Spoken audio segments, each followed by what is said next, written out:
Jumpa lagi pemirsa dengan channel HSP, sebuah channel hiburan berisi informasi seputar tempat-tempat tertentu yang saya posting atau saya unggah di channel ini.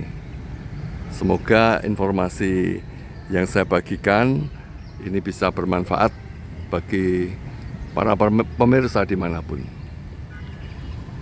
Bisa tempat wisata, tempat kuliner, atau tempat-tempat tertentu yang saya pandang mungkin perlu untuk saya infokan via channel HSP ini. Semoga info ini bermanfaat bagi teman-teman pemirsa dimanapun. Dan sekiranya teman-teman pemirsa mendapat manfaat, silahkan ikuti channel HSP ini dengan subscribe supaya bisa mendapatkan info yang update. Jangan lupa aktifkan atau tekan tombol loncengnya dan bisa komen lalu share info-info yang saya upload via channel ini. Nah, saat ini saya berdiri di sini teman-teman.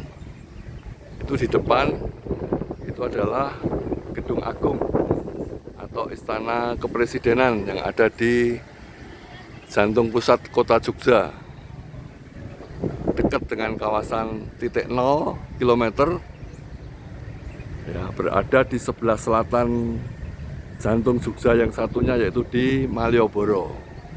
Itu depan itu adalah Gedung Agung atau Istana Kepresidenan.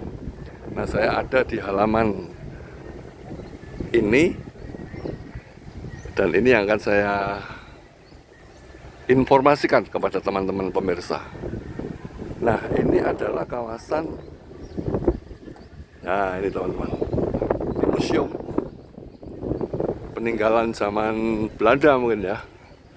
Nah, ini menjadi museum, salah satu tujuan destinasi wisata sejarah yang bisa teman-teman kunjungi, yaitu di Museum Benteng atau Benteng Vredenburg. Ini ada semacam parit yang ada di depan. Itu yang di selatan, itu adalah di selatan sana ada Museum 1 Maret, Serangan Umum 1 Maret. Dan di sana juga teman-teman bisa lihat kantor pos pusat Jakarta. Ini siang ini cukup lumayan panas, tapi tidak terlalu menyengat dan masih banyak pengunjung. Nah, pintu masuknya dari persis, kalau mau masuk ke Benteng Vredenburg ini masuk lewat itu ya. Nah, itu adalah pintu masuk atau loket masuk di sana teman-teman, persis dari depan Gedung Agung. Tiketnya sangat terjangkau ya, murah. Memang ada pembedaan anak-anak, kemudian dewasa, atau orang tua dan lansia. Kalau lansia, wah ini seperti saya sudah di atas 60 tahun, tidak perlu bayar tiket karena dapat dispensasi free, gratis untuk pengunjung yang sudah berusia di atas 60 tahun dengan menunjukkan kartu identitas KTP. Nah, saya masuk sekarang. Nih. Ini ya. Diresmikannya ini Benteng Vredenburg ini untuk renovasinya oleh Dirjen Kebudayaan pada 28 Oktober 98 itu yang. Nah, ini tampak depannya. Ini ketentuan selama berada di Museum Benteng Vredenburg ya, dilarang bawa seperti itu rokok, bendera, poster, drone, obat-obat terlarang, senjata benda tajam, binatang peliharaan, dan lain-lainnya. Yang boleh dibawa uang buat jajan, pakai baju yang nyaman, alat sholat. Nah itu.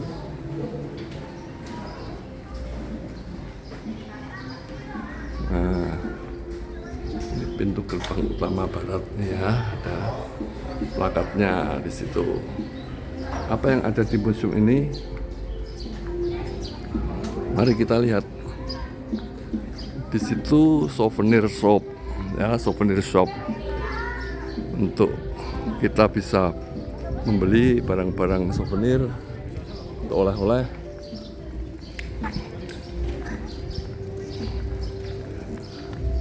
Nah, ini halaman dalamnya seperti ini, teman-teman. Nah, yang bisa kita lihat itu ruang atau gedung yang berisi diorama. Itu diorama 2 ya, teman-teman. Sementara yang di sisi kanan saya ini diorama 1. Saya akan masuk yang di diorama 1 saja. Oh iya, bukannya setiap hari, teman-teman. Dari jam 8 sampai sekitar jam 8 malam. Ya. Nah, saya akan masuk di ruang atau hall gedung diorama 1 ini. Ini ada di sisi selatannya. Kalau yang diorama 2 di sisi utara. Nih. Oke. Nah, diorama 1 ini ada keterangan di depan apa ini? Tuh. Ruang pamer diorama 1 menyajikan peristiwa penting terkait sejarah perjuangan bangsa sebelum proklamasi kemerdekaan Indonesia 45. Nah, teman-teman bisa melihat di dalam ini berbagai peristiwa yang menggambarkan semangat para intelektual muda dalam upaya mengangkat bentuk perlawanan baru, ya, yang dilakukan kaum Bumiputra terhadap kolonialisme bangsa asing. Periode yang disajikan terbentang dari masa perang Diponegoro tuh 1825-1830 hingga masa pendudukan Jepang 1942-1945. Mari kita masuk. Nah, ini dia. Nah, tuh. Nih, keren dioramanya. Keren sekali, teman-teman.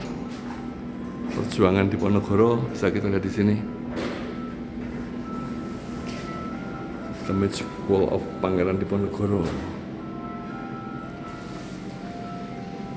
Itu senjata-senjatanya ada keris Kanjeng Kyai Nogosiluman, tongkat Kanjeng Kyai Cokro, tombak Kanjeng Kyai Rondan. Lalu ada payung kebesaran Pangeran Diponegoro, babat Diponegoro, dan bandil. Nah, ini sudah digital semua, teman-teman, gambarnya. Tuh nama-nama yang terpampang Pangeran Diponegoro, ada kuda Kanjeng Kyai Genlayu, Sentot Alipasah, Kyai Mojo, prajurit pelana kuda Kanjeng Kyai Genlayu. Nih sejarah. Nah, ini dioramanya. Tuh Pangeran Diponegoro menyusun strategi terhadap Belanda, ya, perlawanan Belanda di Gua Selarong itu Pajangan.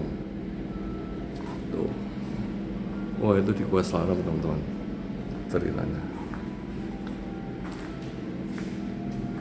Ini diorama untuk Kongres Budi Utomo 1 di Jogja juga. Loh.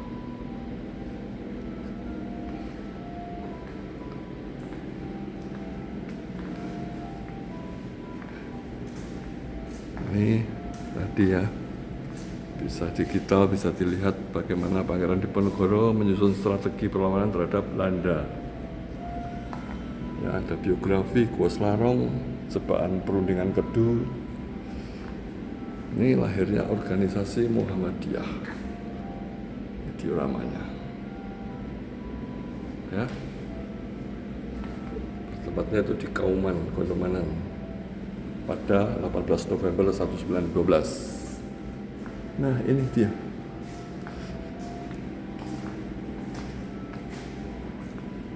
Ini pengukuhan kaum buruh pabrik gula di sekitar Jogja, itu sejarah tahun 1918, 1920.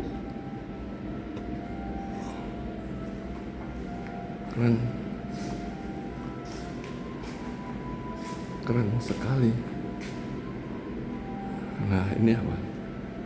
Oh, ini baju penjara milik Ki Hajar Dewantara. Ki Hajar Dewantara. Oh, ini baju penjaranya. Dan yang sangat terkenal, trilogi kepemimpinan Taman Siswa, ing ngarsa Sung Tulodo, ing madya Mangun Karso, Tutwuri Handayani. Tiga filosofi atau filsafat Jawa, falsafah Jawa yang sangat terkenal. Ini berdirinya Taman Siswa, teman-teman, di Jalan Tunjung, Yogyakarta pada 3 Juli 1922. Ya, dengan tokohnya yaitu Ki Hajar Dewantara yang terlahir sebagai dengan nama R.M. Suwardi Suryaningrat, dikenal sebagai tokoh pergerakan nasional yang memiliki cita-cita memerdekakan bangsa Indonesia. Ki Hajar Dewantara dioram.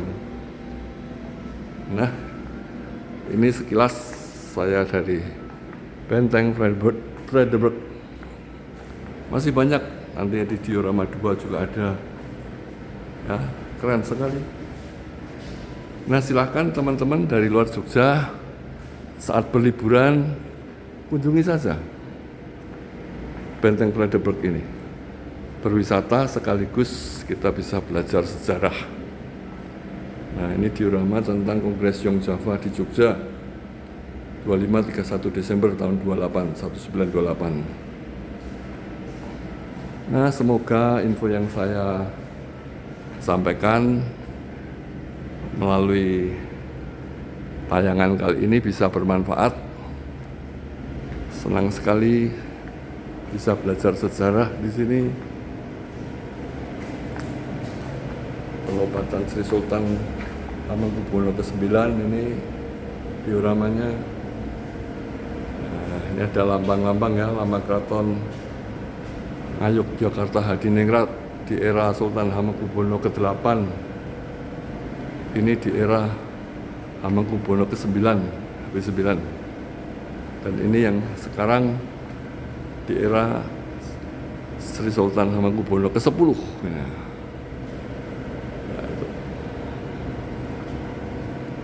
Ya, tuh keren.